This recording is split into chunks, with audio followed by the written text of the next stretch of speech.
दोस्तों एनआईसीएल एओ का finally admit card आ गया है। वैसे भी डेट हम लोगों को मालूम ही थी कि डेट जो है वो एग्जाम की कब होने वाली है। 2 शिफ्ट में आप लोगों का एग्जाम होगा। अभी मैक्सिमम जो बच्चों का डेटा आया है वो 1:30 बजे का है कि 1:30 बजे एक रिपोर्टिंग टाइम है और एक जो है वो 4 साढ़े 4 बजे की रिपोर्टिंग टाइम है। आपको ये जानना बहुत जरूरी है कि एटलीस्ट इस बार मैं एटलीस्ट कितने अटेम्प्ट कर लूं जो मेरे लिए सेफर सिलेक्शन होगा प्री के लिए, ठीक है। और वो डेटा और तथ्य जानना आपको जरूरी है ताकि आप एक बेटर स्कोर जो है वो एनआईसीएल एओ के अंदर कर पाए। सबसे पहले सारे बच्चे जो भी इस चैनल को देख रहे हैं, चैनल को आप लोग सब्सक्राइब जरूर कर लीजिएगा, क्योंकि यहाँ पे ना केवल इंपॉर्टेंट अपडेट्स आपको मिलती है बल्कि रीजनिंग के रिगार्डिंग प्री से लेके मेंस तक का हाई लेवल कंटेंट भी आपको इस सिंगल चैनल पे मिलता है। तो मेक श्योर करें आप चैनल को सब्सक्राइब जो है वो जरूर कर लीजिएगा। सबसे पहले बात करते हैं एनआईसीएल एओ की। देखिए एनआईसीएल एओ का जो एग्जाम है ना, एज कंपेयर टू अदर एओ या फिर आप पीओ की बात करें, थोड़ा डिफरेंट होता है। क्योंकि जनरली हम लोग एओ को बोलते हैं कि यार इसमें लेवल अप कंटेंट होगा, है ना, थोड़ा सा लेंदी पेपर होगा, ठीक है, और क्लरिकल जितना लेवल आपको नहीं मिलेगा। लेकिन एनआईसीएल एओ में थोड़ा सा ये चीजें डिफर होंगी। लास्ट ईयर अगर आप देखें जो है वो एग्जाम का पैटर्न, देखिए एग्जाम का पैटर्न तो हमें सिंपल पीओ के जैसा ही पता है कि हाँ भाई नॉर्मली जो बैंकिंग में होता है 100 क्वेश्चन 100 मार्क्स, 30 क्वेश्चन जो है वो इंग्लिश के, बाकी दोनों जो है वो 35-35 मिल जाएंगे। अब अगर मैं यहां पे लास्ट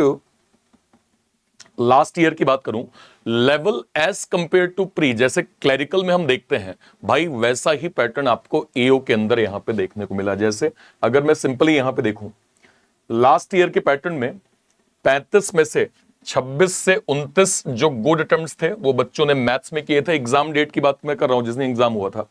रीजनिंग के अंदर 35 में 28 से 30, सोचिए 35 में से 28 से 30 बच्चों ने अटेम्प्ट किया था। और इंग्लिश के अंदर 24 से 26 30 में से अटेम्प्ट किया था। जो बच्चों के एक गुड अटेम्प्ट्स थे वो लगभग 80 से 88 के बीच में था। यस, मैं ये क्लर की बात नहीं कर रहा हूं, मैं पीओ की बात कर रहा हूं। पीओ में इस तरह का, मतलब डबल एओ में या एओ में इस तरह का जो है वो पेपर था, ठीक है। अब बात करते हैं क्या क्या एग्जाम में पूछा गया था। अगर आप सबसे पहले यहां पे देखें रीजनिंग के अंदर, direction distance 3 question, coding decoding 5 question, odd one out, syllogism 4 question, word formation, pair formation, box based puzzle, flat floor puzzle, linear row plus variable, then square sitting puzzle. आप अगर देखें इसमें कुछ भी खास बहुत लेवल अप नहीं है। अगर आप पहले से थोड़ा बहुत बेसिक जानते हैं तो यार ये coding decoding simple Chinese coding होती है, सीधे आप निकाल लेंगे। डायरेक्शन डिस्टेंस का मैंने सवाल देखा, एक सिंपल पैरा में 4-5 स्टेटमेंट दिए हुए थे, उसके बिहाफ में 3 क्वेश्चन डायरेक्टली दिया था। ऑड वन आउट, सिलॉग बहुत आसान पैटर्न आया था, ठीक है। देन बॉक्स बेस्ड लगभग 6 से 7 बॉक्स थे, सीधे डॉट मिल रहा था, आप वैल्यू बना रहे थे। 4 फ्लोर 2 फ्लैट की कंडीशन थे जिसमें भी हमें डॉट मिल रहा था।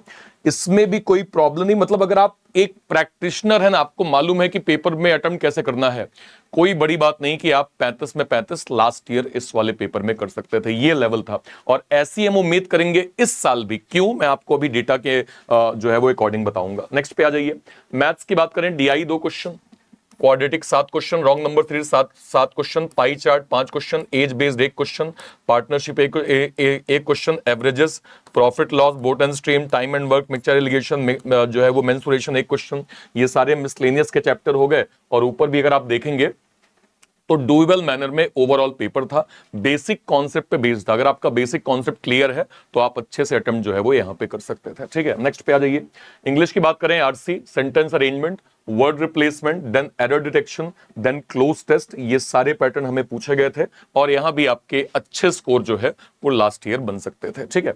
अब हम बात करते हैं कट ऑफ के नंबर की। देखिए 2024 में जो कट ऑफ आया था, उस कट ऑफ का जो अटेम्प्ट था, मैंने क्या बताया, सेफ अटेम्प्ट बच्चों के लगभग 79 से 88 के करीब गया था। और अगर आप कट ऑफ देखें, जनरल का कट ऑफ यहां पे 81, जर्नलिस्ट की मैं बात कर रहा हूं, ईडब्ल्यूएस 77, ओबीसी 77, 74 और 68। भाई साहब जितने अटेम्प्ट थे उसी के आसपास कट ऑफ के नंबर जनरलिस्ट के थे भाई, ध्यान रखिएगा, ठीक है। और यहां पे अगर मैं जो है वो सेक्शनल की बात करूं, आप देख सकते हैं कि जर्नलिस्ट में जो रीजनिंग का सेक्शनल था वो 13 गया था, और जो जो क्या कहते हैं इंग्लिश का था वो 15 गया था, और जो क्वांट का था वो 7 गया था। अदर कैटेगरीज में 8 हमने रीजनिंग के अंदर देखे, 12 यहां पे इंग्लिश का देखा, और क्वांट का यहां पे 3.75। ठीक है, इसको थोड़ा सा और तुलना करते हैं 2023 में। 2023 में देखिए कट ऑफ के नंबर अगेन आपको 81.75, ये किसका है, जर्नलिस्ट का यहां पे था भाई। देन ईडब्ल्यूएस 77, ठीक है, ओबीसी 77, एसटी 65, एससी यहां पे जो है वो 72, ये जर्नलिस्ट का जो है वो कट ऑफ हो गया। इसके बाद अगर मैं सेक्शन वाइज बात करूं तो जनरल का इंग्लिश के अंदर 17 था कट ऑफ सेक्शन वाइज, जो रीजनिंग था वो 10 गया था, और मैथ्स का यहां पे 9 गया था 2023 में। 21 की बात करते हैं, 2021 में आप देखिए कट ऑफ के नंबर अगेन यहां पे 73। देन अगर मैं बात करूं ये यहां पे 64, ये यहां पे 58, ये 68, और ये यहां पे 68। देखिए मैं आपको समझाना क्या चाह रहा हूं, समझाना मैं ये चाह रहा हूं, चाहे आप 24 की बात करें, 23 की बात करें या 21 की बात करें, पेपर का पैटर्न हमें आसान ही देखने को मिला है, क्योंकि कट ऑफ के नंबर अच्छे खासे मिल रहे हैं।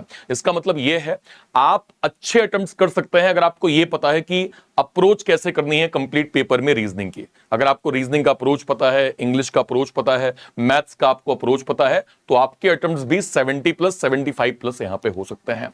अब फिलहाल अगर मैं आपसे कहूं सेफ अटेम्प्ट्स आपका क्या होना चाहिए, तो कोई बड़ी बात नहीं है, आपको यहां पे एटलीस्ट 75 प्लस का टारगेट लेके चलना है। ठीक है, और सिलेक्टेड क्वेश्चन देखिए, हमेशा मैं कहता हूं कि कभी भी आपसे कितना भी आसान आपको लगे पजल जो है वो रीजनिंग के अंदर, शुरुआत पजल से कभी मत करिए, पहले मिसलेनियस टॉपिक को खत्म करिए। Sense of confidence psychological level पे आता है कि आपका सिलॉक खत्म हो गया, इनइक्वालिटी खत्म हो गई, अल्फा न्यूमेरिक खत्म हो गया, ब्लड हो गया, डायरेक्शन हो गया, कोडिंग हो गया। इसके बाद जब आप पजल करते हैं ना, तो आप कॉन्फिडेंट होकर जो है वो पजल की अप्रोच कर पाते हैं। ठीक है, तो हमेशा कोशिश करें पहले मिसलेनियस पैटर्न को कवर अप कर लें, इसके बाद बाकी टॉपिक्स को आप यहां पे कवर करें। सेम तरीका आपका होना चाहिए क्या कहते हैं इंग्लिश में, सेम तरीका होना चाहिए मैथ्स में। अब दो चीजें आपको ध्यान रखनी है, अभी आज की डेट 9-10 हो गई, जाहिर है आप 1-2 मॉक और अभी दे ही रहे होंगे। मॉक में जो परसेंटाइल का कॉलम होता है ना, परसेंटाइल के कॉलम को जरूर आप चेक किया करें। परसेंटाइल का कॉलम ऑलवेज कोशिश करें 80% से ऊपर होना चाहिए, ऑलवेज कोशिश करें कि 80% से ऊपर हो। ये आपके कॉन्फिडेंस को जो है वो बूस्ट करता है। ठीक है, ये हमेशा आपके कॉन्फिडेंस को बूस्ट करेगा, क्योंकि इससे ये पता चल जाता है कि हाँ भाई आपका पेपर देने का जो तरीका है, क्वेश्चन करने का जो तरीका है, कितना टाइम आप दे रहे हैं, कैसे क्या कर रहे हैं, वो लगभग सटीक बैठ रहा है, और आप बस ये कंसिस्टेंसी मेंटेन करके चलें। तो 75 के ऊपर आपका सेफ अटेम्प्ट होना चाहिए, इसको ध्यान रखिएगा। ठीक है, मॉक टेस्ट कोशिश करें कि आज कितना, आज हो गया, कल हो गया, ठीक है, 1-2 मॉक डेली एक दीजिए, उसको प्रॉपर एनालिसिस करिए, एनालिसिस करके अपनी मिस्टेक्स को जो है वो जरूर जो है वो समझें क्या गलती हो रही है, उसको ओवरकम करने की कोशिश करें और वापस एक मॉक दें। ये क्रम आपका फिलहाल लगातार चलते रहना चाहिए। सारे बच्चे एक बार मुझे बताइएगा, जो आपने अभी हालिया मॉक दिया है एनआईसीएल का, इसमें आपका टोटल स्कोर कितना बन रहा है, इसमें आपका मैथ का स्कोर कितना है, रीजनिंग का स्कोर कितना है, इंग्लिश का स्कोर कितना है, और उस मॉक में आपके परसेंटाइल के कॉलम में आपको कितना परसेंट शो हो रहा है, ये सारे बच्चे एक बार मुझे वीडियो के कमेंट सेक्शन में है जो है वो जरूर बताइएगा। ठीक है, कि आपने ओवरऑल जो है वो स्कोर कितना किया है। ठीक है, बाकी बहुत बहुत बेस्ट विशेस आप सभी को एनआईसीएल एओ के रिगार्डिंग। जो लोग अभी एग्जाम देंगे इसके बाद प्री के लिए, मैं इस चैनल पे यूट्यूब पे कंप्लीट जो है वो मेंस का कंटेंट, आफ्टर प्री मेंस का कंटेंट मैं यूट्यूब पे भी देने वाला हूं। और जो बच्चे डेडिकेटेड मेंस पढ़ना चाह रहे हैं उनके लिए हमने स्पेशल एक रीजनिंग का कंप्लीट सब्सक्रिप्शन आप देख सकते हैं, जिसमें मेरे सारे बड़े बैचेस बहुत ही नॉमिनल प्राइस में मैं यहां पे प्रोवाइड कर रहा हूं। जैसे अगर आप सिंपल यहां पे देखें, नीव का complete foundation topic wise batch, लक्ष्य मेंस टॉपिक वाइज बैच सारे मेंस एग्जाम के लिए, चाहे आपका NIACL हो, क्या कहते हैं LICAA हो, या फिर कोई भी मेंस हो, टॉपिक वाइज कंप्लीट मेंस का बैच है। जुनून का SBI clerk pre plus mains का बैच है। उड़ान का IBPS clerk pre plus mains का बैच है। ग्रामीण बैंकर्स बाबू का प्री प्लस मेंस का कंप्लीट बैच है। ये कंप्लीट मेरा रीजनिंग का सब्सक्रिप्शन आपको 1 साल के लिए 799 में मिल जाएगा, आपको 1.5 साल के लिए 1099 में मिल जाएगा, और आपको 2 साल के लिए 1299 में प्रॉपर यहां पे मिल जाएगा। इसको जरूर आप अवेल कर सकते हैं। अपार्ट फ्रॉम दिस, बैंक महानायक कंप्लीट सब्सक्रिप्शन, इसमें सारे बड़े बैचेस जो भी नोटिफिकेशन आएंगे, उनके जो भी हम बैचेस लॉन्च करेंगे, वो सब आपको बैंक महानायक के अंदर प्रॉपर मिलता जाएगा, जिसकी 1 साल की फीस 1499, 1.5 साल की फीस 1999, 2 साल की फीस 2499 और 3 साल की फीस 2999 में आप इसको अवेल कर सकते हैं। इसके अलावा हमने 2 special batches, ex serviceman special batch यहाँ पे लॉन्च किया है आरआरबी क्लर्क के लिए, और हमने ग्रामीण बैंकर्स बाबू का सरकार मतलब आरआरबी पीओ क्लर्क डेडिकेटेड हमने इस बैच को लॉन्च किया है। मेक श्योर करें आप सबकी अटेंडेंस इन बैचेस में जरूर होनी चाहिए। इनको आप कहां से अवेल कर सकते हैं? सिंपली आप इस वीडियो के डिस्क्रिप्शन बॉक्स में जाएंगे या फिर आप यूट्यूब पे, जैसे आप ये चैनल देख ही रहे हैं, इस चैनल पे आप कोई भी वीडियो, लेट सपोज मैं लाइव सेक्शन में जाता हूं, लाइव सेक्शन में अभी 2 दिन पहले मैंने एनआईसीएल एओ के ऊपर कंप्लीट एक पेपर किया है, एनआईसीएल एओ के ऊपर। जैसे ही आप इसको क्लिक करेंगे तो इसके डिस्क्रिप्शन बॉक्स में आपको बैंक महानायक, रीजनिंग नायक जो है वो कंप्यूटर सर्टिफिकेट सरकारी बाबू, जैसे आप रीजनिंग नायक सर्च करेंगे आपको ये बैच जो है वो यहां पे मिल जाएगा। इसको प्रॉपर क्लिक करके आप लोग अवेल कर सकते हैं, जरूर अवेल कर लीजिएगा, ठीक है।